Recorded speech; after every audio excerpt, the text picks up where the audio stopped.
Bonjour, je suis aujourd'hui avec le docteur David Elia, gynécologue. Il vous donne maintenant tous ses conseils pour détecter un éventuel cancer du sein. Le docteur vous explique maintenant comment réaliser une autopalpation des seins. Regardez bien.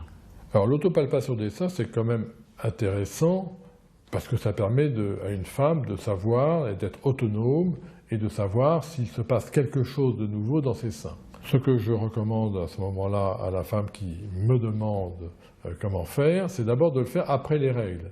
Et surtout pas de le faire avant. Parce qu'avant, les seins sont durs, ils sont augmentés de volume, il y a souvent des boules ici et là qui vont la mettre en erreur.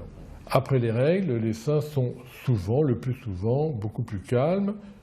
Il est question alors probablement de céder de l'eau, du savon, donc le meilleur moment c'est la douche, c'est le bain, et la main bien à plat sur le sein, on va le découper en 4 cadrans, comme les 4 cadrans d'une montre, et on va bien à plat aller presser doucement sur chacun des cadrans afin de déceler si la sensation que l'on a sous les doigts ressemble à la sensation que l'on a depuis toujours.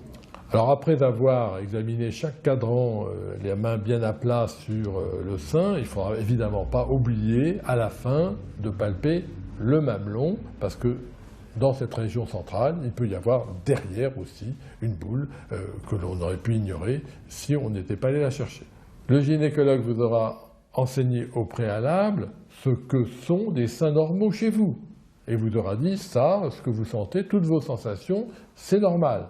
Et c'est parce que vous aurez senti quelque chose de différent que vous serez alerté. L'autopalpation, c'est bien, ce n'est certainement pas suffisant. N'oublions pas que toutes les boules inférieures à 1 cm de diamètre ne sont pas palpables ni par vous ni par votre médecin. La meilleure dépistage en termes de cancer du sein et des anomalies dans le sein reste la mammographie doublée de l'échographie.